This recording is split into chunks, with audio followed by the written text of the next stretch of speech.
အားလုံးပဲမင်္ဂလာညချမ်းလေးပါခင်ဗျာပရလောကဇလံကောင်းလေးများကိုတင်ဆက်ပေးရမယ့်အချိန်ကြာရောက်လို့လာပြန်ပါပြီဒီကနေ့ညမှာတော့စာရေးသူမှတ်လေးပြူရေးသားထားတဲ့ကျေးစားကဝေမဲငွေနဲ့ကံခေသူငတောင်းဆိုတဲ့ပရလောကဇလံကောင်းလေးဘုတ်ကိုရွေးချယ်တင်ဆက်ပေးလိုက်ပါရခင်ဗျာဒီဇလံလေးကတော့ကျေးစားကဝေမဲငွေဇလံတော်ရဲ့အမှတ်စဉ်၄ဖြစ်ပါတယ်ခင်ဗျာအားလုံးပဲနားဆင်ခံစားကြည့်ကြပါဦးခင်ဗျာခေါအထက်ကခေါဖေးခေါစမ်း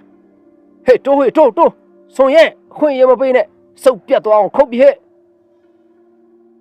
လက်ပံရဲရွာပင်ကဝါတော်အကွယ်ကြက်ဝိုင်းတစ်ခုလုံးတွင်ကြက်ဝိုင်းကြည့်သူများရဲ့အတန်တွေစူညံလို့နေပါတယ်မွန်တဲ့နေကခေါင်းပေါ်တက်တဲ့ကနေပူလောင်စွာဖြာကျနေသလိုဝိုင်းပက်လယ်မှာလဲတရွာလုံးကကြက်သမားတွေအလောင်းစားသမားတွေနဲ့ကြိတ်တိုးနေပါတယ်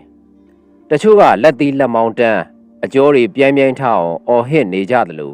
တချို့ကလည်းကိုယ့်ဘက်ကကြက်အခြေအနေကိုရင်တလက်နဲ့စိုးရင်တကြီးစောက်ကြည့်နေကြပါတယ်ဒါပေမဲ့ဝိုင်းလယ်မှာအားပြိုင်ကခွတ်နေကြတဲ့ကြက်နှစ်ကောင်ကိုကြည့်နေကြတဲ့ဗဆိုးနဲ့ငတောင်းတို့နှစ်ယောက်ကတော့အဲ့ဒီစူညံတန်တွေကြားမှာထူးထူးခြားခြားငြိမ်သက်ကမိမိတို့ကြက်နှစ်ကောင်ကိုသာစူးစိုက်လို့ကြည့်နေခဲ့တယ်ငတောင်းနဲ့ဗဆိုးကိုလက်ပံရဲရွာမှာမသိသူမရှိဖနှောင်းနဲ့အသားကတ်နေသလိုခွာမရတဲ့တငယ်ချင်းအရင်ခောက်တွေဖြစ်ပါတယ်ငယ်ကလေးကနွားတူကြောင်းရေတူချိုးပြီးကြီးပြင်းလာခဲ့ကြတာဖြစ်ပြီးသွားအတူလာအတူစားအတူနဲ့တယောက်ရှိတဲ့နေရာမှာနောက်တစ်ယောက်ကိုအမြဲတွဲလျက်သားတွေ့ရတတ်ပါတယ်ရွာတွေကလူတွေကဗဆိုးကိုတွေ့ခြင်းရင်ငတောင်းဗနာမှလဲလို့သာမေးလိုက်ငတောင်းကိုတွေ့ခြင်းရင်ဗဆိုးကိုလိုက်ရှာနိုင်တယ်မင်းနဲ့ငါတွေကခွဲလို့ရတဲ့ကောင်တွေမှမဟုတ်တာဗဆိုးရလို့ငတောင်းကမကြာခဏအာမခံတတ်တယ်လို့အေးပါကွာငါတို့နှစ်ယောက်ကြားမှာတော့ရန်ဖြစ်เสียအကြောင်းဆိုတာရှိလာမှာမဟုတ်ဘူးလို့ဘာဆိုးကလည်းရင်ထဲရှိတဲ့အတိုင်းပြန်ပြောလေရှိပါတယ်ရွာလူတွေကလည်းသူတို့နှစ်ယောက်ကိုကြည့်ပြီးအော်ညီကိုအရင်ခောက်တွေတောင်သူတို့လောက်မချစ်ကြပါဘူးလို့တန်းတော့ချီးကျူးရတဲ့အထိပင်ဖြစ်ပါတယ်ဝါသနာချင်းလဲတူကြတယ်ရွာနီးချုပ်ဆက်ကကြက်ပွဲမှန်သမျှသူတို့နှစ်ယောက်မျက်နှာမပြရင်ပွဲမစီဘူးလို့တောင်ဆိုရလောက်ပါတယ်ဘာဆိုကတော့ကြက်ရဲ့မျက်လုံးအယောင်ခြေထောက်အနေထားလှုပ်ရှားပုံကိုဖြတ်ခနဲကြည့်လိုက်ရုံနဲ့အာသာချက်အားနေချက်ကိုကွက်ကွင်းခတ်မှန်းနိုင်တဲ့မျက်စိရှိသူပါငတောင်းကကြတော့ကြက်ကိုတက်ကွင်းထဲမှာခံနိုင်ရရှိအောင်ဘလို့ပုံစံပြုစုရမယ်ဆိုတာကိုကောင်းကောင်းသိတဲ့ကြက်ဆွဲတစ်ယောက်ဖြစ်ပါတယ်ဒါပေမဲ့အခုကျင်းပနေတဲ့ကြက်ဝိုင်းကသူတို့နှစ်ယောက်ရဲ့တငယ်ချင်းတန်ရောစဉ်ကိုပြက်စီမဲ့ကြက်ဝိုင်းတစ်ခုဖြစ်လို့နေခဲ့ပါတယ်ယခုကြက်ဝိုင်းဟာလက်ပံရဲရွာကအပြိုစင်လေးခင်လှကြောက်ဖြစ်ပေါ်လာတဲ့ဝိုင်းဖြစ်ပါတယ်ခင်လှဆိုတာအသားညိုစိမ့်မျက်လုံးကဝိုင်းသူမပြုံးလိုက်ပြီဆိုရင်ပချိုက်လေးနှစ်ဖက်ကခွက်ခနဲပေါ်လာတတ်ပြီးအဲ့ဒီအပြုံးကယောက်ျားပြိုတွေရဲ့ရင်ကိုလှုပ်ခတ်သွားနိုင်စွမ်းရှိပါတယ်အဲ့ဒီအပြုံးစမ်းလေးကိုမြင်ပါများလာတဲ့ကာလသားငတောင်းနဲ့ဘာဆိုးတို့နှစ်ယောက်ခင်လှအားစိတ်ဝင်စားမိကြတယ်တသက်လုံးမကွဲကွာဘူးလို့သစ္စာဆိုခဲ့ကြတဲ့တငယ်ချင်းနှစ်ယောက်ရဲ့တန်ရောစဉ်ဟာခင်လှကိုအပြိုင်ကြိုက်မိရာမှတဖြည်းဖြည်းနဲ့အယောင်ပြောင်းလာခဲ့ပါတယ်ခင်လှနဲ့သူတို့နှစ်ယောက်တွေ့ဆုံပုံမှာလဲစမ်းကြယ်လှပါတယ်ထိုနေ့ကငတောင်းနဲ့ဘာဆိုးတို့တငယ်ချင်းနှစ်ယောက်ရွာလန်းအတိုင်းစကားတပြောနဲ့ရှောက်လာကြတယ်လက်ထဲမှာလဲကြက်တွေကိုစီပိုက်ထားကြတယ်လမ်းမေးထတော်လေးအကျော်ရေတွင်းအနီးရောက်တဲ့အခါမှာတော့လက်ပံရဲရွာကအချောဆုံးအပြိုစင်ခင်လှတယောက်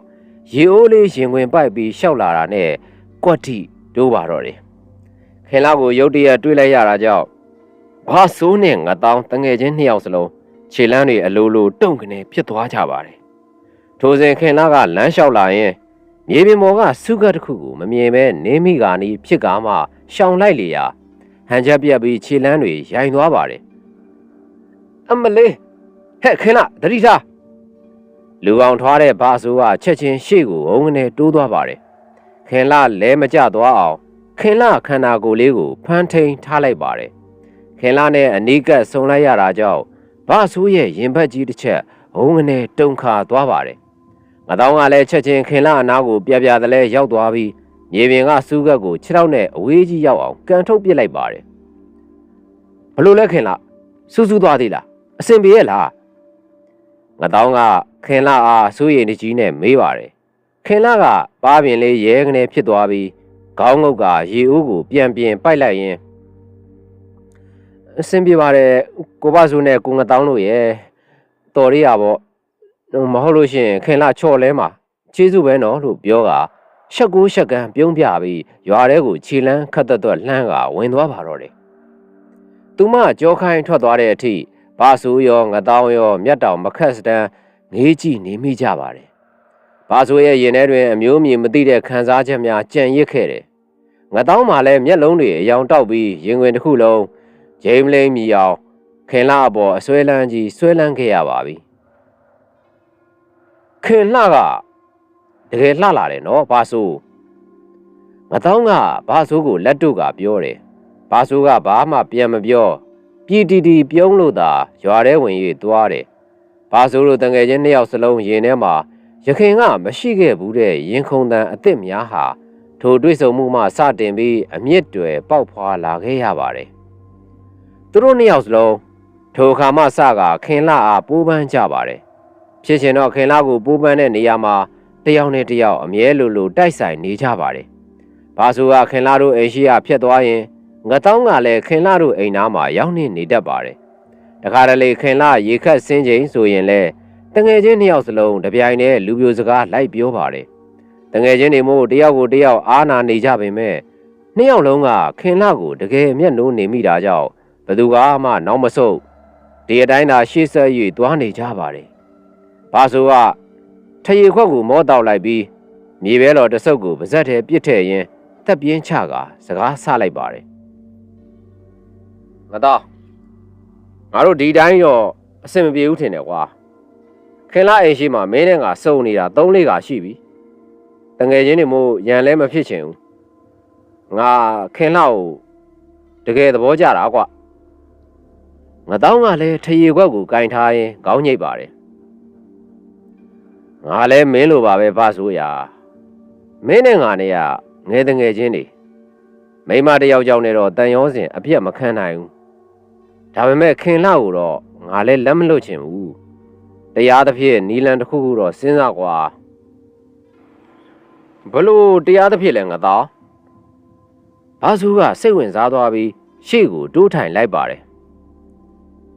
ဒီလိုလေကွာငါတို့ဝါသနာအတိုင်းဒီကိစ္စကိုရှင်းကြမယ်မင်းရဲ့အေယာနဲ့ငါရဲ့စွန်ရဲကိုကြောက်ဝိုင်းနဲ့ထဲ့ထိုင်မယ်အဲ့ဒီပွဲမှာရှုံးတဲ့လူကခင်လာကိုပိုးပန်းနေရကနေလုံးဝနောက်ဆုတ်ပေးရမယ်နိုင်တဲ့လူကတော့လွတ်လွတ်လပ်လပ်စိတ်ကြိုက်ပိုးခွင့်ရှိမယ်ဘလို့လဲတငယ်ချင်းဘာဆိုးကခဏမျှစဉ်းစားပြီးကျေနပ်စွာခေါင်းညိတ်လိုက်ပါတယ်အေးကောင်းပြီလေဒါယောက်ျားကလေးနော်ရှုံးရင်ယောက်ျားပြီးဖယ်ပေးကြီးလာခွက်ချင်းတိုက်မယ်ထရေခွက်ချင်းရိုက်တန်တဲ့အတူဘာဆိုးနဲ့ငတောင်းနှစ်ယောက်စလုံးထရေကိုတကြိုက်ထဲမော့တော့ကပြိုင်ပွဲအတွက်သဘောတူညီမှုရယူလိုက်ကြပါတယ်ဤသို့ဖြင့်ယခုကဲ့သို့သောကြက်ပွဲဖြစ်ပေါ်လာရခြင်းဖြစ်ပါတယ်ကဲဟဲ့အထက်ကခွတ်ဟာအထက်ကခွတ်ဆုံရဲတိုးဟိတောင်မရိုက်အောင်မဝင်နဲ့ခုတ်စမ်းခြေမချနဲ့လက်ပံရဲရွာပင်ကဝါတော်ကွယ်ရှိကြက်ဝိုင်းလေးအတွင်းမှာနေ့လည်ခင်းနေဘူးချိန်ကတရိပ်ရိပ်တက်နေသလိုလူအုပ်ကြီးရဲ့အော်ဟစ်စူညံတန်တွေကလည်းမိုးကွဲမတက်ပွက်လောရိုက်နေပါတယ်ပပတ်လည်မှာရွာကကြက်သမားတွေနဲ့လောင်းစားသမားတွေကလည်းလက်သီးလက်မောင်းတန်းကရှေ့တိုးနှောင်းငင်နဲ့အလူအရက်အော်ဟစ်အားပေးနေကြလေတယ်ကြက်နှကောင်လုံးထွေးခွတ်လိုက်တိုင်းခြေခတ်ချက်တွေရဲ့အရှိန်ကြောင့်ကြက်ကွင်းအလယ်မှာဖုံမုတ်တွေတထောင်ထောင်ထလျက်ရှိပါတယ်ဖုံတော်ထဲမှာကြက်မွေးရောင်စုံတွေဟာလည်းတစ်ဖြက်အဖြက်ဝဲပြန်လို့ရှိနေတယ်ဝိုင်းအနီးမှာဘာဆိုးနဲ့ငတောင်းတို့နှစ်ယောက်ဒူးထောက်ထိုင်လျက်မိမိတို့ရဲ့ကြက်ကိုမျက်မှောင်ကုတ်ကစိုက်ကြည့်နေကြပါတယ် ငါတောင်းရဲ့တိုက်ချက်ကြီးစွန်ရဲကအသားအရည်ပြည့်ဖြိုးပြီးခန္ဓာကိုယ်အနှဲငယ်တောက်တင်းပါတယ်ထို့ကြောင့်အတိုက်အခိုက်မှာအင်အားကြီးမားလှပြီးတစ်ချက်ဝေရန်ခုတ်လိုက်တဲ့ဒဏ်ကပြင်းထန်လွန်းလာပါတယ်ထို့အတူဘာဆိုရဲ့တိုက်ချက်အေယာကလည်းရှည်လျားထွားကြိုင်ပြီးဖြက်လက်ရှိတာကြောင့်စွန်ရဲထက်အစပေါင်းများစွာလျင်မြန်လို့နေပြန်ပါတယ်ပထမအချီမှာစွန်ရဲက၎င်းရဲ့တောက်တင်းတဲ့အရှိန်ကိုသုံးပြီးလေထဲကိုမြင့်မားစွာခုန်တက်ပါတယ်ပြီးတော့အေရဦးကောင်းတက်ကိုအပေါ်စီးကနေဖိခွတ်လိုက်တော့တယ်အရှိန်ပြင်းလွန်းတာကြောင့်မြေပြင်ပေါ်ကဖုံမုတ်တွေဝဲတက်သွားပြီးဝိုင်းဘေးကအားပေးနေသူများစီမှဟာထိပြီဗျာအထက်စီးကဖြတ်ရိုက်တာပြတ်တယ်လို့ဟစ်ကအားပေးကြပါတယ်သို့တော့ဘာဆိုရဲ့အေယာကလှင်မြန်စွာပဲကိုငုတ်ရှောင်လိုက်ပြီးစွန်ရဲမြေပြင်အကြမှာ၎င်းရဲ့ညာဘက်ခြေနဲ့စက်ခနဲ့ပြန်လေကခွတ်ပါတယ်ဟာမခံဘူးဟေးအေယာကချက်ကောင်းကိုပြန်နှိုက်တာအောက်ကနေကတ်ခွတ်တာမျိုးဒုတိယအချီရောက်လာတဲ့အခါမှာတော့တိုက်ပွဲကပူပြီးပြင်းထန်လာပါတယ်နေဘူးဖုံတထောင်းကြားမှာကြက်နှစ်ကောင်လုံးအမွှေးတောင်တွေထောင်ထလျက်တဲကြီးမဲကြီးဖြစ်လာကြပါတယ်စွန်ရဲကခွန်အားကြီးတော်လဲခန္ဓာကိုယ်ဝတာကြောင့်အမောမခံနိုင်ပဲတဖြည်းဖြည်းလှုပ်ရှားမှုနှေးကွေးလာပါတယ်အေယာကထိုအခွင့်အရေးကိုအရယူပြီးရှေ့ကနေဝင်စိတ်နောက်ကနေလှည့်ခွန်းတဲ့စွန်ရဲကိုပတ်ချလဲကတွေ့ပါတော့တယ်အေးရခွတ်ဆန်းကွာမျက်လုံးတဲ့ခွတ်ဘေးကကြက်သမားတွေကဘာဆိုးဘက်ကနေအားရပါရအော်ဟစ်လိုက်ကြပြန်ပါတယ်ဟေးအမောဆိုးနေပြီဗျိုးစွန်ရဲတော့အမောဆိုးနေပြီအေးရအသက်ရှူမှန်တော့နှစ်ချီမြအပြန်လန်အသေးလဲခုတ်ပြီးချိန်မှာတော့စွန်ရဲမှာအမောဆိုးနေပြီဖြစ်ပါတယ်အေးတိုင်းဆက်သွားရင်မိမိကြက်ရှုံးတော့မယ်ဆိုတာကိုငတောင်းကောင်းကောင်းကြီးသိလိုက်ပါတယ်ခင်လာကိုပိုးခွင့်ရရေးဆိုတဲ့စိတ်ကငတောင်းရဲ့တငယ်ချင်းတန်ရောစင်နဲ့ယောက်ျားတိတ်ခါကိုငဲရမယ်ဆိုတဲ့အသည့်တရားများကိုခဏတာပျောက်ဆုံးသွားစေခဲ့ပါတယ်ငါအနိုင်ရမှဖြစ်မယ်လို့ငတောင်းစိတ်ထဲကကြုံဝါလိုက်ပါတယ်ထိုးစဉ်ကဲတချီနားမယ်ကြက်ဆွဲတွေကိုကြက်ကိုကောက်ကြလို့ကြက်ထိုင်ရဲ့အော်တန်ထွက်လာပါတယ်ငတောင်းကသူ့ကြက်ကိုရေမှုတ်တယ်လို့နဲ့ကြည်နေသူပြိတ္တအာယုံကိုလွှဲလိုက်ပါတယ်ပြီးတော့ခါးကြားမှာအသင့်ဖွဲ့ယူလာတဲ့ဘူးသေးသေးလေးကိုလက်ထဲသို့ကျွမ်းကျင်စွာပြောင်းကင်လိုက်ပါတယ်ထိုဘူးမှာတခြားမဟုတ်ပဲငရုတ်သီးစိမ်းတွေကိုကြည်ညက်အောင်ထုထောင်းပြီးစိန်ထားတဲ့ငရုတ်သီးစိမ်းအရည်တွေရှိနေတာဖြစ်ပါတယ်ကဲတတိယချီပြန်စမယ်ကြက်တိုင်အော်တန်အဆုံးမှာကြက်များကကြက်ကွင်းစီတင်ပြန်လဲနေရာယူကြပြီးဖြစ်တယ်ကြက်နှကောင်ကကွင်းလယ်မှာပြန်တွေ့ရဆိုရင်ပဲပထမအချီများအရှင်ကြောင့်ချက်ချင်းပင်ဖုံတထောင်းထောင်းထအောင်ခွတ်ပါတော့တယ်ထိုအချိန်တွင်ငတောင်းကသူ့ကြက်ကိုရေမှုတ်တယ်လို့နဲ့အကွက်ချောင်းကဘာဆိုးရဲ့ကြက်အေရမျက်နှာတက်ကိုငရုတ်သီးစိမ်းရေဖြင့်လှမ်းမှုတ်လိုက်ပါတော့တယ်ဘာဆိုးကြက်အေရကြီးကရုတ်တရက်မျက်လုံးနဲ့နှာခေါင်းထဲကိုငရုတ်သီးစိမ်းရေတွေဝင်သွားတာကြောင့်မှုန်ထွက်သွားရှာပါတယ်မျက်လုံးတွေဆက်ဖြင်းဟန်ချက်ပြက်ကဝိုင်းအလယ်မှာပက်ချလဲလို့နေပါတယ်စွန်ရဲကထိုအချိန်မှာ၎င်းရဲ့ခွန်အားနဲ့ထပ်မံအတင်းဝင်ခွတ်ရာအေယာမှာဆက်လွန်မှုန်လွန်းတာကြောင့်ပြန်မတိုက်နိုင်တော့ပဲကြောက်လန့်တကြားဝိုင်းအပြင်ဘက်သို့ထွက်ပြေးလေတော့တယ်ဟာပြေးရိုးဘာဆိုးချက်စီးပြင်ထွက်ပြေးပြီဝိုင်းပြင်ထွက်ရင်ရှုံးမဲဟေ့ရှုံးမဲလူအုပ်ကြီးကလက်ခုပ်တီးပြီးအော်ဟစ်လိုက်ကြပါတယ်ဘာဆိုးတယောက်မျက်လုံးအစုံပြူးကျဲသွားကဝိုင်းပြင်ရောက်နေတဲ့မိမိချက်ကိုကြည်ရင်းနဲ့အံ့ဩမှင်သက်နေမိပါတယ်မိမိချက်သည်ဘယ်သောအခါမှအခုလိုမျိုးလွယ်နဲ့ဝိုင်းပြင်သို့မပြေးတတ်မှန်ဘာဆိုးသိတယ်ယခုလိုပြေးသွားခြင်းအပေါ်ဘာဆိုးဘဝင်မကြငတောင်းကတော့၎င်းရဲ့စွန်ရဲကိုပွေ့ချီပြီးအောင်နိုင်သူအပြုံးနဲ့ဘာဆိုးကိုကြည့်လိုက်ကဂရီအတိုင်းပဲနော်ဘာဆိုးမင်းကျက်ဝိုင်းပြင်ထွက်ပြေးလို့မရှုံးပြီဘာဆိုးကရှုံးနေမှုကိုလက်မခံနိုင်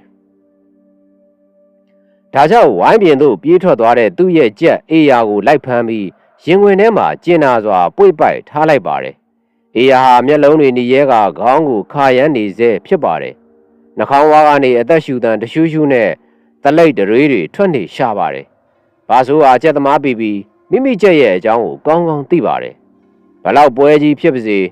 တေရင်တေရော့ဇွဲမလျှော့ပဲပြန်တိုက်တက်တဲ့ကြက်မျိုးကယခုလိုဝိုင်းပြင်ကိုလမ်းဖြတ်ပြီးထွက်ပြေးเสียအကြောင်းလုံးဝမရှိမဖြစ်နိုင်တာတခုခုတော့မှားနေပြီ ဘာဆိုကမတင်ငါစိတ်နဲ့အေရဦးကောင်းကိုနှာခေါင်းဖြစ်ထိလူမသက်အနံ့ခံလိုက်မိတဲ့အချိန်မှာတော့ဆူရှာတဲ့ငရုတ်သီးစိမ်းအနံ့ကဘာဆိုရဲ့နှာခေါင်းထဲသို့အလုံးအင်းဝင်လာပါတယ်အစိမ့်လိုက်ထူထောင်ထားတဲ့ငရုတ်သီးစိမ်းအမွှန်ရည်နှံ့ကြောင့်ဘာဆိုပင်မှုန်ပြီးနှာချီမိခြင်းဖြစ်ပါတယ်အေရမျက်လုံးပေးကအမွှေးတွေကြားမှာလဲစူစစ်စစ်နဲ့ငရုတ်သီးစိမ်းအဖက်အသေးစားလေးတွေကတ်နေတာကိုပါအထင်ရှားတွေ့လိုက်ရပါတယ်ဘာဆိုရဲ့ရင်ဘတ်ကြီးဒေါသကြောင့်နှိတ်ချီမြင့်ချီဖြစ်သွားပါတယ်မျက်လုံးတွေကသွေးရောင်လှမ်းသွားကကြက်ပိုက်ပြီးပြုံးစစ်စစ်လုံနေတဲ့ငတောင်းထံသို့လှည့်ကြည့်လိုက်ပါတယ်ငတောင်းမင်းလူလဲကြတယ်ပေါ့ဘာဆိုကအေယာကိုဘေးကလူငယ်တယောက်လက်ထဲအတင်းထည့်ပေးခဲ့ပြီးငတောင်းနာသို့ဝုံငနေတိုးသွားကအင်ကြီးကိုလန်ကိုဆွဲကခွက်ခနဲနေအောင်ထိုးချလိုက်ပါတယ်ဝိုင်းထဲကလူတွေလည်းအခြေအနေမဟန်မှန်းသိတာကြောင့်စူညံတန်တွေချက်ချင်းတိတ်ကဘာဆိုးနဲ့ငတောင်းကိုသာစုပြုံကြည့်လို့နေကြပါတယ်ဘာလဲဘာဆိုရာမင်းချက်ညံ့လို့ဝိုင်းပြင်ပြေးတာကိုငါ့ကိုဘာလို့လာထိုးရတာလဲငတောင်းကထိတ်လန့်တကြားပုံစံဖမ်းကညင်းလိုက်ပါတယ်မင်းမလိန်နဲ့ငတောင်းငါအေရမျက်နှာမှာငရုတ်သီးစိမ်းရည်တွေရွှဲနေတယ်အချီနာတော့ကမင်းရေမှုတ်တလူလူနဲ့ငါကြက်မျက်လုံးကိုလှမ်းမောက်လိုက်တာမလားငါတို့ကငယ်တငယ်ချင်းတွေကွာခင်လှကိုရဖို့အတွက်နဲ့မင်းငါ့အပေါ်ဒီလောက်အောက်တန်းကြတဲ့နီလန်300လားဘာဆိုကအန်ကျိတ်ကအော်လိုက်ပါတယ်ငါတောင်းကအစကတော့ဘေးဘီကိုကြည့်ပြီးမျက်နှာပူတလူလူရှိတော်လဲလူအုပ်ကြီးကဝိုင်းကြည့်နေတဲ့အပြင်ခင်လှကိုပါလက်လွတ်ရတော့မယ်ဆိုတဲ့အသိဝင်လာတာကြောင့်မျက်နှာကပြောင်းလဲသွားပါတယ်ဝတ်ထားတဲ့ပစိုးကိုကြောင်းကြိုက်ကပြန်ပြင်ဝတ်လိုက်ပြီးဘာဆိုရဲ့လက်ကိုစက်ခနဲဖယ်ချကရင်ဘတ်ချင်းစောက်တွန်းလိုက်ပါတော့တယ်အေးဟုတ်တယ်ကွာငါလုပ်တယ်ဘာဖြစ်ချင်လဲငါတောင်းကဝန်ခံလိုက်ပါတယ်ငါခင်လောက်တကယ်သဘောကျတာမင်းချက်လို့အတိုက်ခိုက်ကောင်းတဲ့ကောင်ငါချက်ကတမယိုးကြတိုက်ရင်နိုင်မလားဒါကြောင့်ငါနီလန်းကသုံးရတာကဲသိပြီဆိုတော့မင်းကဘာဖြစ်ချင်လဲပြောဒါဖြစ်ချင်တယ်ကွာငါတောင်းရဲ့စကားပဲမဆုံးသေးခင်ဒေါသအဟုန်ထိမရတော့တဲ့ပါဆိုးရဲ့တောက်တင်းလာတဲ့လက်သေးကြီးကငါတောင်းရဲ့မေယိုတဲ့တဲ့သူဝုံငနေဆောက်ဝင်သွားပါတော့တယ်ငါတောင်းတယောက်လေထဲမှာတပတ်လေကဖုံတထောင်းထောင်းထနေတဲ့ကြက်ကွင်းမြေပြင်ပေါ်သို့ပြစ်လဲကျသွားပါတယ်ဟာ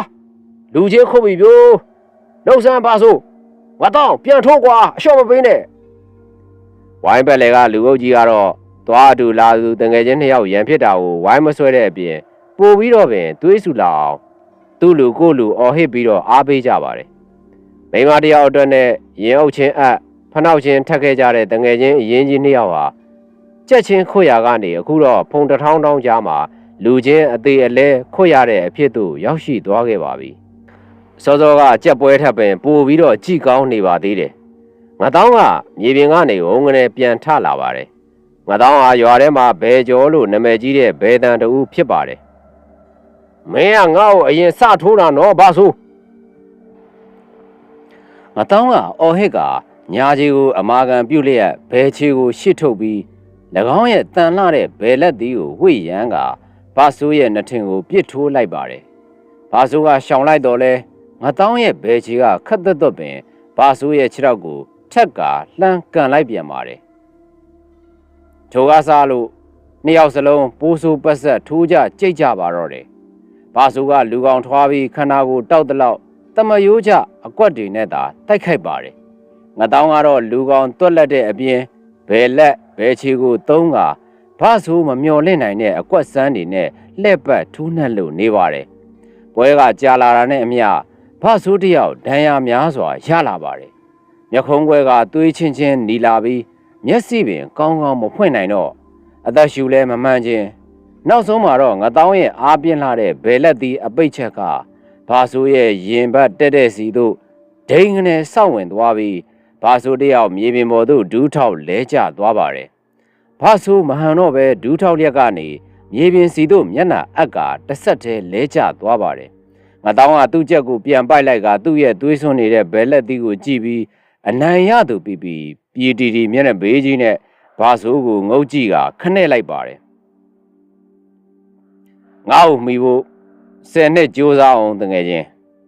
ကြက်လဲရှုံလူလဲရှုံပြီဆိုတော့ဂရိအတိုင်းခင်လာကိုငါပဲပိုင်ပြီဟေ့သွားပြီကွာငါတောင်းကလူအုပ်ကြားကနေအောင်နိုင်သူတယောက်လိုခေါင်းကိုမော့ရင်ကိုကော့ပြီးရွာထဲသို့ပြန်ဝင်သွားပါတယ်မြေပြင်ပေါ်မှာဒဏ်ရာဒဏ်ချက်တွေနဲ့ကြံရစ်ခဲ့တဲ့ဘာဆိုးဟာနာကြီးလွန်းတာကြောင့်မြေကြီးကိုလက်နဲ့စောင့်ထုလိုက်ပြီးတောက်တစ်ချက်ကိုပြင်းပြင်းထန်ထန်ခောက်လိုက်ပါတယ်နေနှစ်အိုးငါတော့မင်းနဲ့ငါနဲ့ရှေ့လျှောက်စုံကြသေးတာပေါ့ဘာဆိုးဟာသူ့ကြက်အေးယာကိုရင်ဝင်ထဲသို့တင်းကျပ်စွာပွေ့ပိုက်ရင်းတစ္ဆာဖောက်သွားတဲ့တငယ်ချင်းအပေါ်ထားရှိတဲ့နာကြီးမှုအပြည့်နဲ့ရံပွဲကိုရက်ကအိမ်သို့ပြန်ခဲ့ပါတော့တယ်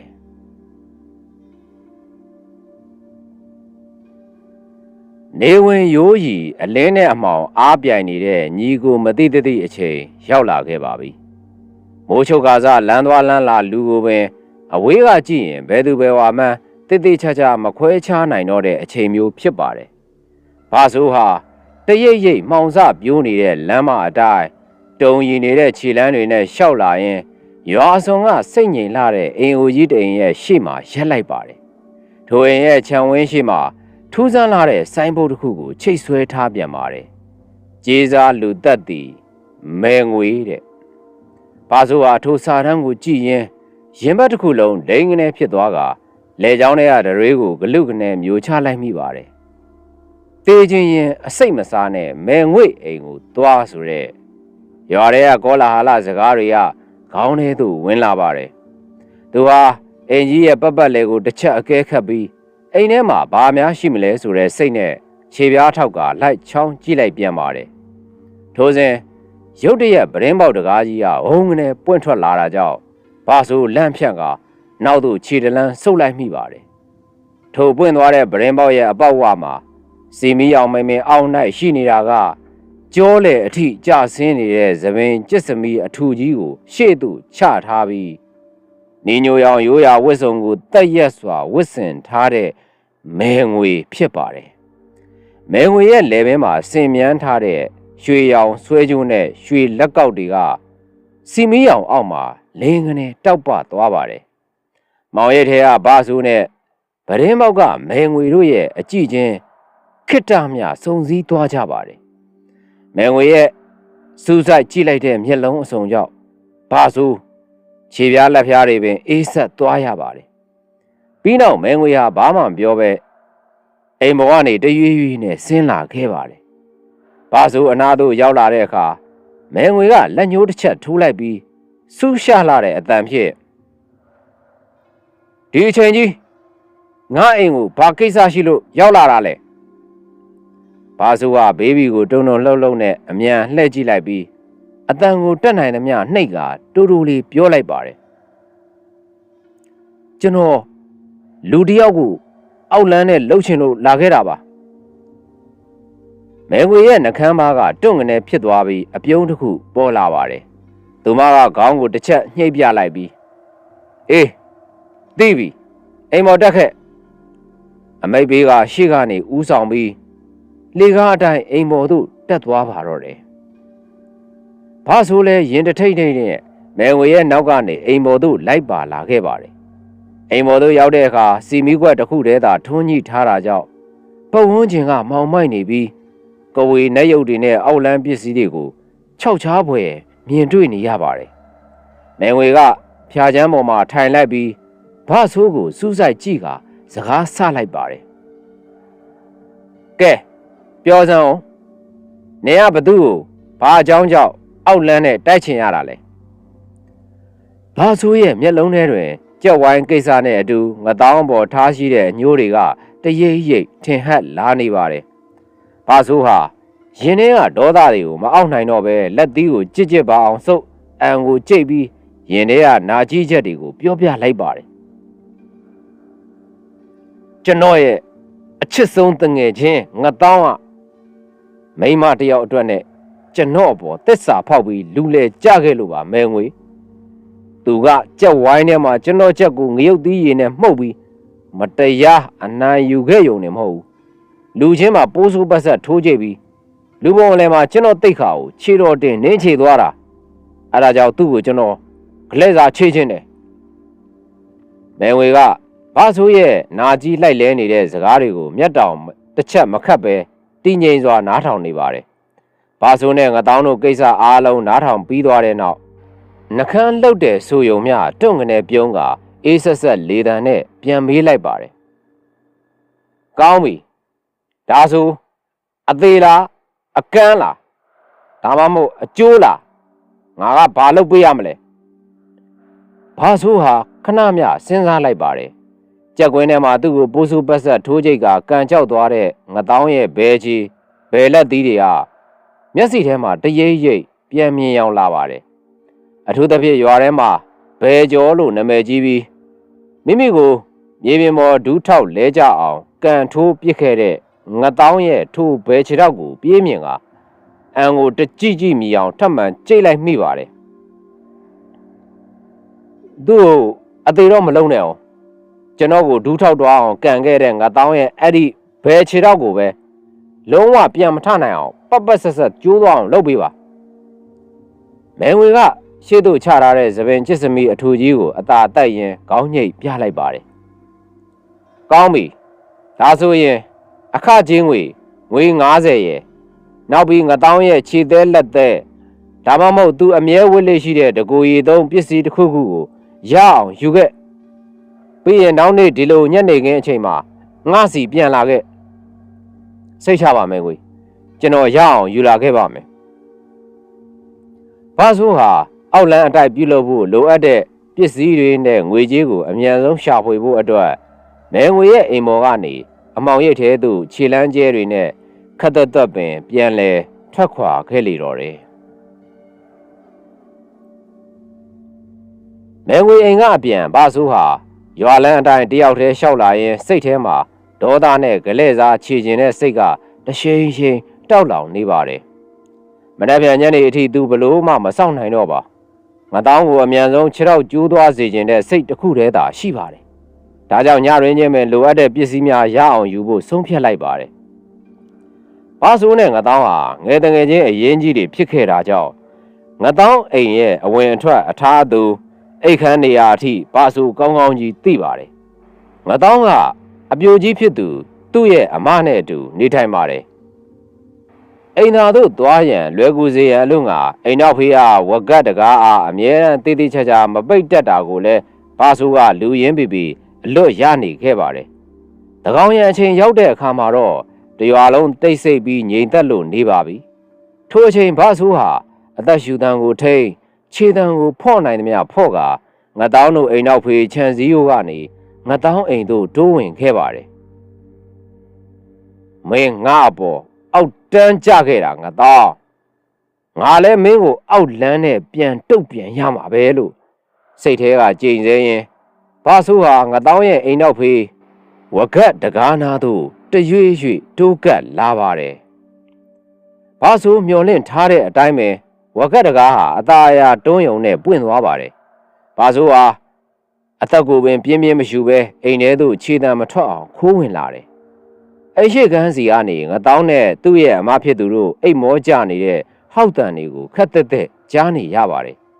ဘာဆိုဟာအမောင်ထဲမှာခဏဆောက်ပြီးနောက်အိမ်နောက်ဖေးအနာကကျိုးတန်းစီတို့တရွေ့ရွေ့လှမ်းသွားလိုက်ပါတယ်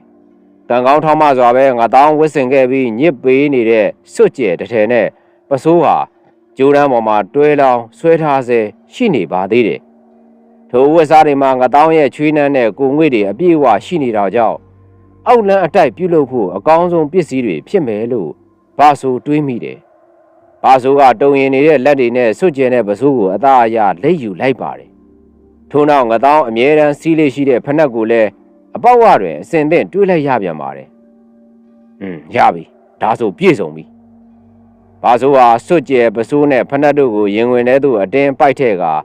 အဝင်တုံးကထက်ပိုပြီးသတိထားရင်အိမ်နောက်ဖေးတကားမှတဆင့်ညအမှောင်ထဲသို့ပြန်လဲငုတ်ရှူပျောက်ခွေသွားခဲ့ပါတော့တယ်နောက်တနေ့ညနေခင်းအချိန်တွင်ဘာဆိုဟာငတောင်းအိမ်ကနေခိုးယူလာခဲ့တဲ့စွတ်ကျဲပစိုးဖနက်တရံနဲ့အတူငွေ90ကိုအဝိဆတစ်ခုနဲ့ကြစ်ကြစ်ပါအောင်ထုတ်ပိုးပြီး မဲငွေရဲ့အိမ်စီတို့တုံရီနေတဲ့ခြေလမ်းတွေနဲ့တစ်ခေါက်ပြန်ရောက်လာခဲ့ပါတယ်။ရော့ဒီမှာပါမဲငွေဒါငါတောင်းရဲ့ကိုပိုင်ပစ္စည်းတွေနဲ့ငွေ90ဘာဆိုးကထုတ်ပိုးလာတာတွေကိုမဲငွေရဲ့ရှေ့သို့တရုတ်တသေးချပေးလိုက်ပါတယ်။မဲငွေကဘာဆိုးကိုတစ်ချက်မျှစူးစိုက်ကြည့်ပြီးနောက်ငွေတွေနဲ့ပစ္စည်းတွေကိုကောက်သိမ်းကဘာဆိုးရဲ့အရှိမတင်အောက်လန်းအစီရင်ကိုစတင်ပါတော့တယ်။သူမဟာဘေးနားမှာအသင့်ပြင်ထားတဲ့ကောက်ရိုးတွေကိုယူပြီးလူပုံစံကောက်ရိုးရုပ်တစ်ခုကိုပြုတ်လုပ်လိုက်ပါတယ်။ထို့နောက်ငတောင်းရဲ့စွတ်ကျဲကိုစုပ်ဖြဲကအယုတ်ရဲ့အပေါ်ပိုင်းမှာစီးနှောင်လိုက်ပြီးညစ်ပေနေတဲ့ပစိုးစားကိုတော့အယုတ်ရဲ့အောက်ပိုင်းမှာတေးသေးချာချာရစ်ပတ်ပေးလိုက်ပါတယ်။ပြီးနောက်ငတောင်းစီးခဲ့တဲ့ဖက်နှက်ရဲ့အောက်ခြေမှာကပ်ပါလာတဲ့မြေမုံချီမုံတွေကိုလက်သေးနဲ့ချစ်ထုတ်ကကောက်ရိုးအယုတ်ရဲ့နဖူးတက်တဲ့နေရာသို့ကပ်ပြီးတုတ်ချလိုက်ပါလေတော့တယ်။ကဲသွေးလိုပြီမဲငွေကလေချောင်းထဲကထွက်လာတဲ့အရှရှအတန်နဲ့ကြီးနဲ့ပြောရင်ဘေးကတောင်းထဲမှာဖုံးအုပ်ထားတဲ့ကြက်အရှင်တကောင်ကိုဆွဲထုတ်လိုက်ပါတယ်။ဓမြောင်ထက်ထက်နဲ့ကြက်ရဲ့လေပင်ကိုဇက်ခနဲ့ဆွဲလိလိုက်ရာဘူနွေးလာတဲ့ကြက်သွေးတွေကတောက်တောက်ကျလာပါတော့တယ်။မဲငွေကထိုသွေးတွေကိုငတောင်းအဝတ်စတွေပတ်ထားတဲ့ကောက်ရိုးရုပ်ပေါ်သို့သွေးချင်းချင်းหนีသွားအောင်လောင်းချလိုက်ပါတယ်။ထို့နောက်မဲငွေဟာမျက်လုံးကိုမှိတ်လျက်ဂါရာတစ်ပုတ်ကို6ကက်အကွဲစွာနဲ့တွတ်စတင်ရွတ်ဆိုပါလေတော့တယ်6ကက်လာတဲ့မဲငွေရဲ့ဂါရာမန္တန်တန်အင်ကြီးအတွင်ပြန့်လွင့်နေစဉ်ဂါရာအဆုံးမှာတော့ထူးဆန်းစွာနဲ့သွေးချင်းချင်းနေတဲ့ကောက်ရိုးရုပ်ကြီးဟာ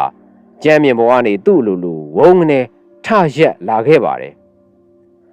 ဘာဆိုတယောက်သူ့အလိုလိုထရက်လာတဲ့ကောက်ရိုးရုပ်ကြီးကိုကြည့်ရင်အသေးခိုက်မတက်ထိတ်လန့်သွားတော့လဲရင်ထဲကနာကြီးမှုကအကြောက်တရားကိုဖုံးလွှမ်းနေပြီဖြစ်ပါတယ်အခုချိန်ရောက်မှတော့နောက်ဆုတ်လို့မရတော့ပြီထို့နောက်မဲငွေကထရက်လာတဲ့ကောက်ရိုးရုပ်ကိုလက်နဲ့အသားအရာကိုင်က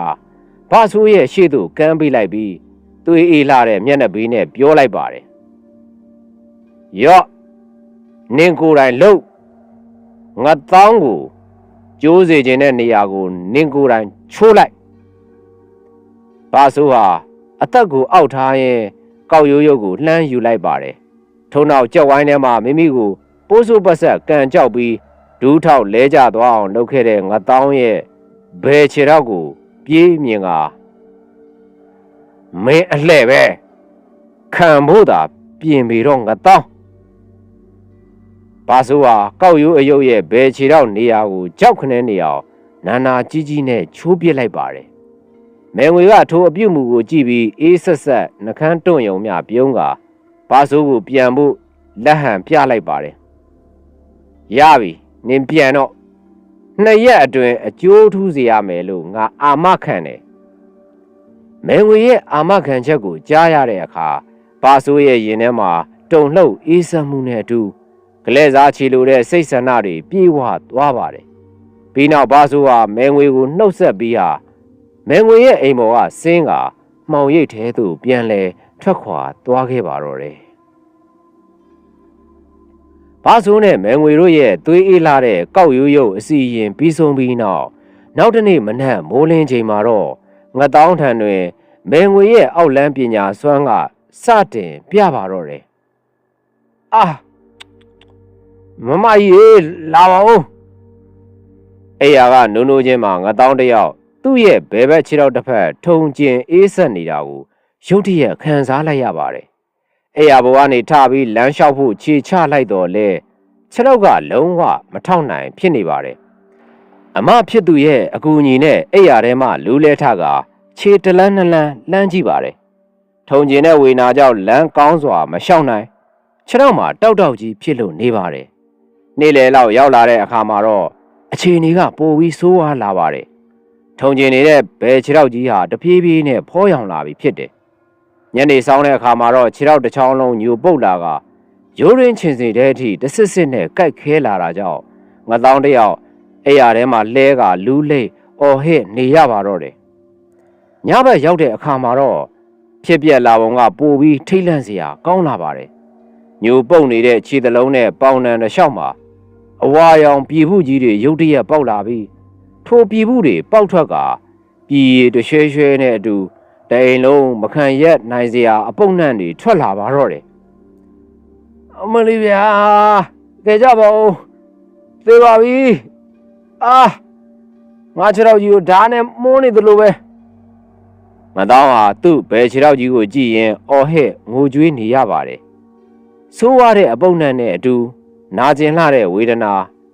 ငတောင်းတသက်နဲ့တကူမမြင်ခဲ့ဘူးတဲ့အဝါရောင်ပြည်ပုတ်ရည်များပြည့်နေတဲ့ပြည်ဘူးကြီးများနောက်တနေ့မနက်မိုးလင်းတာနဲ့ငတောင်းအမဟာရွာကလူတချို့ကိုအကူအညီတောင်းပြီးငတောင်းကိုမြို့ပေါ်ကဆေးရုံကြီးသို့အပူတပြင်းပို့ဆောင်ကြရပါတော့တယ်ဆေးရုံရောက်တော့ဆရာဝန်ကြီးတွေနဲ့သူနာပြုတွေပါငတောင်းရဲ့ဘယ်ခြေထောက်ကိုကြည့်ပြီးအံ့ဩမှင်သက်သွားကြပါတယ်အချိန်တိုအတွင်းမှာယခုလိုတေလူရဲ့ခြေထောက်လိုဖြစ်သွားရတာကိုဆေးပညာအရချက်ချင်းအဖြေရှာမရဖြစ်နေပါတယ်ဒီလူနာရဲ့အခြေအနေကသွေးကြောနဲ့လေကြောတွေရုတ်တရက်ပိတ်ဆို့သွားတာဖြစ်နိုင်ပါတယ်လို့တာဝန်ကျဆရာဝန်ကြီးကလူနာရှင်ဖြစ်သူငတောင်းရဲ့အမကိုရှင်းပြပါတယ်သို့တော်ဆရာဝန်ကြီးများကိုယ်တိုင်ကလည်းတိကျတဲ့အဖြေကိုတော့မပေးနိုင်ကြသူနာပြုလေးကဘေးဘီကိုကြည့်ပြီးအတန်ကိုနှိပ်ကထပ်ပြောလိုက်ပါတယ်ဒါကလေကျမတို့စေးပညာနဲ့မဆိုင်တဲ့တခြားကိစ္စတွေလည်းပါနိုင်တယ်လို့တန်တရားရှိတယ်ရှင့်ဖြစ်ပျက်ပုံကသဘာဝမကျဘူးလို့လေတံကလေးဖြစ်ပြောပြလာပါတယ်ဒါဆိုကျမမောင်လေးကိုကယ်လို့မရတော့ဘူးလားကယ်လို့ရရင်ကယ်ပေးပါဆရာမလေးရဲ့လို့ငတောင်းအမဖြစ်သူကငိုယိုကတောင်းပန်ရှာပါတယ်ထိုစဉ်ဆရာဝန်ကြီးကငတောင်းအမအားကြည့်ကာအခုအခြေအနေအရလူနာခြေထောက်ဟာအနှံ့ထွက်နေပြီသွေးစိတ်ကတက်နေပြီအစိတ်တွေခန္ဓာကိုယ်ရဲ့တခြားအစိတ်ပိုင်းတွေစီကိုထပ်ပြီးမပြန့်သွားဖို့အရေးကြီးတယ်အသက်ရှင်ဖို့အတွက်အဲ့ဒီဘယ်ခြေထောက်ကိုအရေးပေါ်ဖျက်ပစ်လိုက်ရလိမ့်မယ်ဆရာဝန်ကြီးရဲ့စကားဆုံးမှာငတောင်းတယောက်ရင်ဘက်ကြီးစို့တက်သွားကငိုကြွေးပါတော့တယ်မိမိအားဘယ်ကျော်လို့အမည်တွင်စေခဲ့တဲ့ဘယ်ခြေထောက်ကြီးဟာအခုတော့ခန္ဓာကိုယ်မှထာဝရဆွန့်လွတ်ရတော့မဲ့အဖြစ်ဆိုက်ရောက်နေပါတော့တယ်မြို့စည်းုံမှရွာပြန်ရောက်လာချိန်တွင်တစ်ချိန်ကရွာထဲတွင်ဘယ်ကျော်လို့နာမည်ကြီးခဲ့တဲ့ငတောင်းသည်ဘယ်ခြေထောက်တစ်ဖက်ကိုအပီးတိုင်ဆုံးရှုံးခဲ့ရပြီးတသက်တာဒုက္ခိတဘဝသို့ကြာရောက်သွားခဲ့ရလေပြီဖြစ်ပါတယ်တစ်ချိန်ကကြက်ဝိုင်းများတွင်ကြွေးကြော်ခဲ့တဲ့အောင်ပွဲရအတန်များဘာဆိုးအပေါ်လှဲ့စားအနိုင်ယူခဲ့တဲ့မာနများသည်လည်းပြတ်တောက်သွားတဲ့ခြေထောက်တစ်ဖက်နဲ့အတူ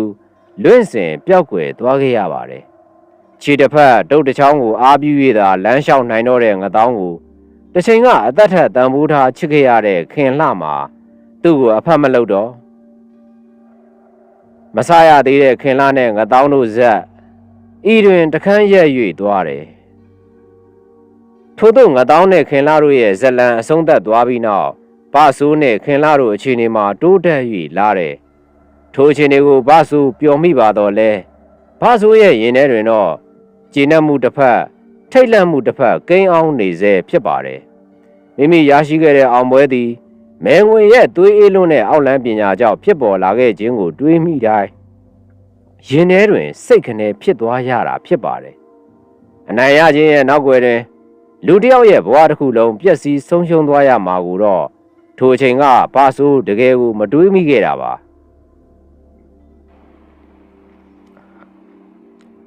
ရွာအစွန်ရှိအိမ်ကြီးသည်တိတ်ဆိတ်နေတော်လဲထိုတိတ်ဆိတ်မှုအောက်တွင်ကြောက်မက်ဖွယ်နာမည်တစ်ခုကဆက်လက်ရှင်သန်နေခဲ့တယ်မဲငွေလောဘရှိသူဒေါသကြီးသူမာနမချနိုင်သူဂလဲ့စားခြေလိုသူတို့ရှိနေသူ၍ပတ်စံပေးနိုင်သူမြည်သူအတွက်မဆိုဆင်းရဲဒုက္ခကိုသွေးအေးစွာဖန်တီးပေးရန်အသင့်ရှိနေတဲ့ကြေးစားကိုဝေကြီးအဖြစ်သူမရဲ့နာမည်သည်ရွာသူရွာသားတို့ရဲ့အကြောက်တရားများနဲ့အတူဆက်လက်ရှင်သန်နေမှာဖြစ်ပါတယ်။ရွာထဲမှာငတောင်းဆိုရင်မကြောက်တဲ့သူမရှိခွေးတောင်အမီးကုတ်ပြေးရလောက်အောင်ရက်ဆက်ကြမ်းကြုတ်ခဲ့သမျှယခုမူငတောင်းရဲ့မာမာနတွေတဲတဲရည်သွန်ဖြစ်သွားခဲ့ရပါပြီ။ခြေထောက်တစ်ဖက်ဆုံးရှုံးသွားရခြင်းထက်လူတကာရဲ့ရှေ့မှာဒုက္ခိတအဖြစ်နေထိုင်ရတဲ့စိတ်ဒဏ်ရာကသူ့ကိုအဆိုးရွားဆုံးရိုက်ခတ်ခြင်းဖြစ်ပါတယ်။ငတောင်းဟာစိတ်ဓာတ်တွေလုံးဝပြိုလဲသွားပြီးမြည်သူကိုမှမတွေ့ကျင်မမြင်ကျင်တော့တာကြောင့် အိမ်ထဲမှာပဲပုံအောင်နေခဲ့ပါတယ်သို့တော်လည်းရက်အတန်ကြာလာတဲ့အခါမှာတော့မလွဲမရှောင်သာပဲအိမ်ပြင်သို့ထွက်လာခဲ့ရပါတော့တယ်ဘယ်ဘက်ဂျိုင်းအောက်မှာဂျိုင်းတော့တစ်ချောင်းကိုအားပြုထောက်ကမတန်ဆွမ်းတော့တဲ့ညာခြေထောက်ကိုတရွတ်တိုက်ဆွဲရင်းငတောင်းတယောက်ရွာလမ်းမပေါ်သို့တုံတုံချိချိနဲ့ရှောက်လာခဲ့တာဖြစ်ပါတယ်ရခင်ကဆိုရင်ငတောင်းလမ်းပေါ်ထွက်လာတာနဲ့ရွာသားတွေကအမြင်မတော်လို့လမ်းဖယ်ပေးကြတော့လဲယခုမှအခြေအနေကတခြားစီဖြစ်သွားခဲ့ပါပြီလမ်းမပေါ်ရှိရွာသားအလုံးရဲ့အကြည့်တွေကငတောင်းရဲ့အပေါ်သို့စုပြုံကြရောက်လာကြတာဖြစ်ပါတယ်ထိုအကြည့်တွေထဲမှာတော့တနာစရာသရဝါတကောင်လိုကြည့်နေတယ်လို့တနာကယူနာတတ်ဟန်အကြည့်တွေနဲ့အေးခံမေအောင်တော့အရင်ကတိတ်မိုက်ချင်အောင်လို့ဆိုတာကဲ့ရဲ့လောင်ပြောင်လိုတဲ့ရွဲ့ဆောင်းဆောင်းအကြည့်တွေရခင်ကငတောင်းရဲ့နှိပ်စက်မှုကိုခံခဲ့ရသူတွေရဲ့ရင်ထဲကထွက်ပေါ်လာတဲ့အားရကျေနပ်တဲ့အကြည့်တွေစတဲ့အကြည့်ပေါင်းစုံနဲ့ဝိုင်းဝန်းကြည့်ရှုခြင်းကိုခံနေရပါတော့တယ်ရွာသားတချို့ကတူတူတိတ်တိတ်နဲ့ဒီကောင်အရင်တော့တိတ်ဆိုးခဲ့တာအခုတော့ဒုက္ခိတဖြစ်လို့ဘာတတ်နိုင်သေးလဲဝတ်လေတာပဲလို့အချင်းချင်းလှမ်းပုတ်ခတ်ပြောဆိုနေကြတာဖြစ်ပါတယ်ငတောင်းဟာထိုအကြည့်တွေနဲ့ကဲ့ရဲ့တန်းတွေကိုရင်ဆိုင်ရင်မျက်နာကိုအောက်သို့ငုတ်ဂျိုင်းတောက်ကိုအားပြုကာရှက်တော်တပုံထားလျက်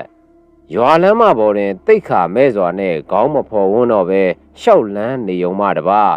ဘာမှမတတ်နိုင်တော့တာဖြစ်ပါလေတော့တယ်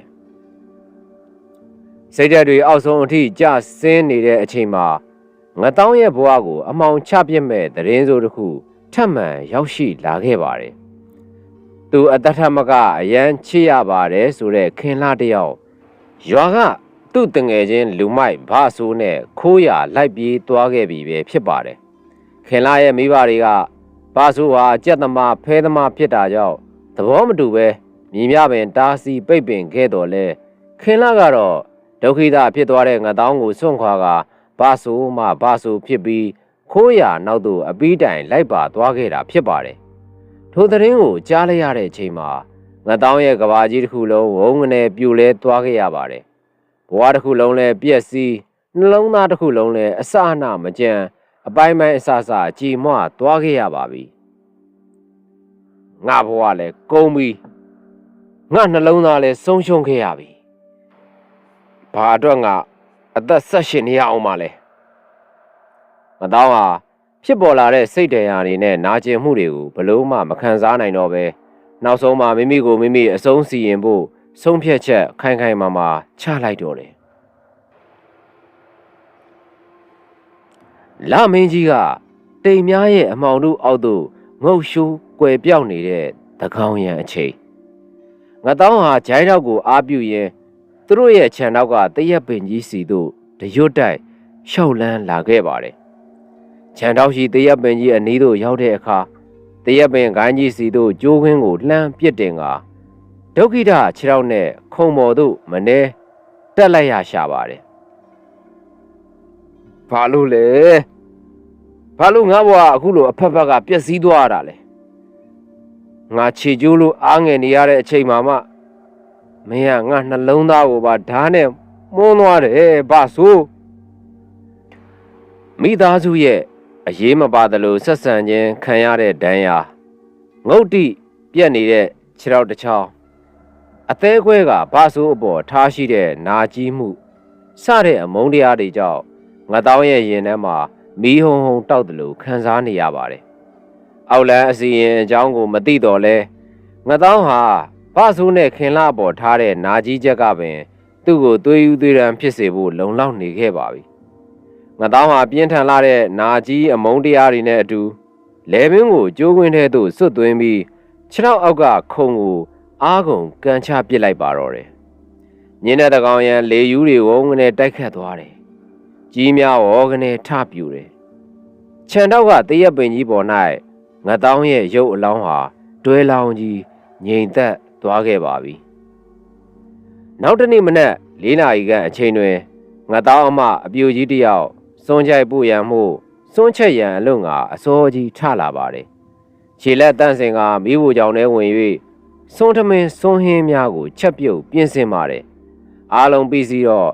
မနက်9 နာရီခွဲကျော်6 နာရီထိုးလို့ပြီဖြစ်ပါတယ်စွန်ကြိုက်ကိုဖုန်ကြီးကြောင်ပို့ရန်အစဉ်သင့်ပြင်ထားပြီးသူမနဲ့ငတောင်းတို့မနက်စာစားရန်ခုခတ်ပြင်ဆင်လိုက်ပါတယ်ယနေ့ထူးဆန်းတယ်ခါတိုင်းဆိုရင်ငတောင်းတယောက်အိမ်မရလို့ဆိုကအစောကြီးနိုးနေတတ်စမြဲဖြစ်ပါတယ်ဒီနေ့တော့ငတောင်းအခန်းစီမှာဘာသမ်းမှမကြားရအိပ်ပျော်နေတယ်ဆိုရင်ဟောက်တန်တော့တက်တက်ကြားရမယ်ယခုမူတအိမ်လုံးတွင်ငတောင်းအမအပြူကြီးရဲ့လှုပ်ရှားမှုမှလာတဲ့အတန်သာရှိနေတယ်ငတောင်းကိုနှိုးပြီးမနှက်စာကျွေးရန်အလွန်ကငတောင်းရဲ့အမကငတောင်းရှိရာအခန်းစီသွားပြီးငတောင်းရဲ့ခြေနှောင်ကိုဆွဲလှန်လိုက်တယ်အထဲမှာငတောင်းရှိမနေသူ့ရဲ့ဂျိုင်းထောက်ကိုလည်းမတွေ့ဩဒီကောင်လေးမပြောမဆိုနဲ့မနဲ့အစောကြီးဘယ်သွားတာတော့မသိဘူးငါမိဖို့ကြောင့်ဝင်နေတော့ထွက်သွားတာပဲဖြစ်မယ်ကိုမလဲ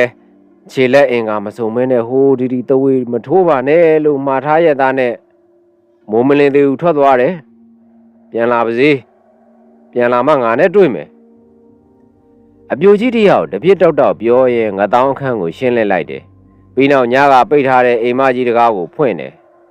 ခြံတကားကိုထပ်ဖွင့်ရန်ခြံထဲသို့ဆင်းလိုက်စဉ်အမေအမလေးငတောင်းအမအပြိုကြီးရဲ့အော်တန်ဟာလက်ပံရဲ့ရွာထက်ကကောင်းငင်တို့တိုင်ပြန့်နှံ့ခဲ့တယ်ခြံနောက်ကတရက်ပင်မှာငတောင်းတယောက်ကျိုးတန်းလန်းနဲ့တွဲလောင်းဖြစ်ကသေလို့နေပါပြီပြူဝိုင်းနေတဲ့မျက်လုံးများတွင်မျက်ရည်များလဲ၍နေတယ်ရှာမှာလည်းအပြင်သို့အနှဲငယ်ထွက်နေကမျက်နှာတစ်ခုလုံးနီမြန်းလို့နေတယ်မောင်လေးမလေးမောင်လေးရဲ့လာကြပါအောင်တော့ကျုံမောင်လေးအသေးဆုံးနဲ့တေချာပါပြီတော့အရက်ကလို့ရေကဲကြပါအောင်တော့ငတောင်းရဲ့ခြံထဲတွင်လက်ပံရဲ့ရွာသားများအားလုံးစုဝေးရောက်ရှိနေကြတယ်တကြီးဦးတင်ရှင်ဦးဆောင်ကငတောင်းအလောင်းကိုတရက်ပင်မှဖြုတ်ယူကြပါတယ်ပြီးနောက်လူမြင်ကောင်းစေရန်ငတောင်းအလောင်းကိုတီးသူတက်သူများကပြုပြင်ပေးကြပါတယ်ငတောင်းအမအပြူကြီးကတော့ဆွဲမရလွဲမရကျူးကျူးပါအောင်ငိုနေသဖြင့်ဘုံကြီးကြောင်ပို့ကချုပ်ထားရတယ်ရွာသားများတူတူတိတ်တိတ်နဲ့ငတောင်းအဖြစ်ကိုဝေဖန်နေကြတယ်တချို့ကလည်းစိတ်မကောင်းကြတချို့ကလည်းငတောင်းတယောက်ဒုက္ခိတဘဝမှာကျွတ်သွားတာကိုအကောင်းမှတ်ရမယ်လို့ဖြည့်တွေးကြပြန်တယ်ထို့သောရွာသားအုပ်ထဲတွင်ဘာဆိုးနဲ့ခင်လာတို့လည်းရှိနေပါတယ်ခင်လာမှာရင်ဘတ်ပေါ်တပတ်ကလေးဖီးလို့စုတ်သက်လှုပ်ရင်းငတောင်းအတွက်စိတ်မကောင်းဖြစ်နေရှာတယ်ဘာဆိုးကတော့မျက်လုံးကြီးအကြောင်သားနဲ့ငတောင်းအလောင်းကိုသာစိုက်ကြည့်၍နေတယ်ဘာဆိုးနားထဲတွင်ပတ်ဝန်းကျင်ကအတန်များလုံးဝမကြားရအရှင်ပြင်းပြင်းနဲ့တစ်ချက်ချင်းခုန်နေတဲ့မိမိနှလုံးခုန်တန်ကိုသာပြန်ကြားနေရပါတယ်မာစိတ်မှွန်ကငတောင်းတယောက်ဒုက္ခိတဖြစ်ရန်ဘာဆိုးလုပ်ခဲ့ပါတော့လဲတေးဒီအထိတော့ဘာဆိုးမရည်ရွယ်ခဲ့တာအမှန်ယခုကဲ့သို့ငတောင်းသေးရခြင်းမှာငတောင်းရဲ့ဆုံးဖြတ်ချက်ကြောက်လားကြေးစားကိုဝေးမယ်ငွေရဲ့အတော်မတတ်တဲ့ပညာဇက်ကြောက်လားဆိုတာဘာဆိုးသိရှင်လာမိတယ်ဘာဆိုးတယောက်ခင်လအနားမှနေ၍တုတ်ခနဲထကထွက်လာခဲ့တယ်မယ်ငွေကိုငတောင်းသေးရတဲ့ကိစ္စသွားမိမယ်သူမခိုင်းမဲ့ငတောင်းကိုတေးသည်အထိလှုပ်ခဲ့ယူမှန်းရင်ဘာဆိုအကြောင်းမဲငွေသိအောင်ပြမယ်ဘာဆိုထို့သို့တွေးကငတောင်းအားသူပါမှထွက်လာစဉ်နှစ်အိမ်ကြော်ခန့်ကတစ်ပင်ကြီးအနောက်တွင်သူ့ကိုလှမ်းကြည့်နေတဲ့မဲငွေကိုမြင်လိုက်ရတယ်ဘာဆိုကမဲငွေကိုမြင်တာနဲ့မဲငွေပုံးနေတဲ့တစ်ပင်ကြီးနားသို့ပြေး၍ကတ်သွားလိုက်တယ်မဲငွေကျုပ်တငယ်ချင်းငတောင်းကိုခမရတတ်တာမဟုတ်လားကျုပ်ခိုင်းတာအကျိုးပဲလေတေတဲ့အထိလှုပ်ရှားမှမလို့လားအောင်မဘာဆိုတနာငယ်လေးရောက်နေပြီနဲ့နှာခေါင်းကြီးမီးတောက်နေတော့ကကြတော့ငတောင်းကိုခေါ်တာဒီအတုံးလုံးမဟုတ်ပါဘူးဘာကိုခုမှကျုပ်တငယ်ချင်းငတောင်းလဲငတောင်းကိုငါမတတ်ဘူးသူ့ဘာသာတေးတာငါသာတတ်ရင်ဒီလိုလာကြည့်စရာမလိုဘူးငါအိမ်မှာငါရက်ခတ်ပြီးအေးဆေးနေလို့ရတယ်အခုကငါမတတ်ပဲသူ့ဟာသူတေလို့ဘာကြောင့်များလဲဆိုပြီးတေးကြအောင်လာကြည့်တာခမ ्या မတတ်တာတေးကြလားတေးကြတယ်နင်ပေးတဲ့ငွေ90ကခြေကျိုးဖို့ပဲ တ်တဲ့အထိမှမပါတာပတ်စံမရပဲအလကားနေငါဘာလို့လူတက်ရမှာလဲဘဆိုးရဲ့ပါဒါဆိုဘာလို့ငါတောင်းကတေးသွားရတာလဲဘာလို့လဲဟုတ်လားသိချင်ရင်နင့်ခြေထောက်နဲ့ရိုက်ချိုးပြီးငါတောင်းနေရကိုဝန်ခံစားကြည့်လေမွေးကလေးကအကောင်းတိုင်းနေလာတာအသက်ကြီးမှဒုက္ခိတဖြစ်တဲ့တန်သူ့ဘဲခံနိုင်မှလဲပြီးတော့ခင်လာကလည်းနင့်နောက်ပါသွားတယ်လေရက်သေးရွာတွေကလည်းသူ့အကြောင်းပဲသတင်းလုပ်ပြီးတော့ပြောနေတာသူဘယ်လိုလုပ်ခံနိုင်ရရှိမှလဲအဲ့ဒါကြောင့်တေဖို့လမ်းကိုရွေးသွားတာနေမှာပေါ့ဟဲ့မဲငွေစကားဆုံးတဲ့အခါဘာဆိုတယောက်ပစိုးစားဖြစ်မျက်နာကိုအပ်ပြီးတဟီးငိုကမြေပြင်ပေါ်သို့ထိုင်ချလိုက်တယ်ငါသားတငယ်ချင်းဟာငါတောင်းမှမှာတယ်ကွာမင်းဒီလောက်ထိဖြစ်သွားမယ်လို့ငါမထင်ခဲ့လို့ပါကွာဟဲ့ဘာဆိုကြက်တီတုံးနဲ့နင့်အတန်နဲ့အော်ငုံမနေနဲ့ဘေးလူတွေကြားကုန်မှဒီကိစ္စလူတိုင်းသိကုန်မယ်အခုမှလာပြီးတော့လိမ့်မျက်ရည်ဖွင့်မျက်ရည်တွေလာကြမနေနဲ့လှုပ်တော့ကတော့ဒီလိုဖြစ်လာနိုင်တယ်ဆိုတာနင်ကြိုမတွေးခဲ့ဘူးလားမတွေးမိခဲ့လို့ပေါ့ဗျာမတွေးမိလို့ပေါ့ဒီလောက်ဖြစ်သွားမယ်လို့ကြုံမထင်ထားလို့ပေါ့ဗျာဒီမဲ့ဘာဆိုနင်မြင့်မြင့်မှတ်ထားအကြောင်းတရားတိုင်းအတွက်အကျိုးဆက်ဆိုတာရှိတယ်နင်ပြုတ်လွတ်လိုက်တဲ့အကြောင်းတရားနဲ့အကျိုးဆက်ကိုငါတောင်းကလူရာထက်ပိုပြီးယူသွားရတာနောက်တစ်ခါကိုဘာလုပ်ရင်ဘာဖြစ်မယ်ဆိုတာကြိုစဉ်းစားငါတုံးရဲ့အခုမှနောင်တရလဲအပူပဲငါတော့ပြောတယ်ငါသေးလို့ငရဲသွားရဲ့အဖော်အဖြစ်နဲ့လက်ပံရဲရွာသားဘာဆိုးတယောက်ရပြီမဲငွေကထိုးသို့ပြောကသူ့အိမ်ရှိရာစီသို့အေးအေးလူလူပင်ထွက်သွားပါတော့တယ်ဘာဆိုမှတော့မဲငွေစကားများကိုအထက်ထက်အခါခါကြားရောင်နေမိပြီးတဤသာငိုနေမိပါတော့တယ်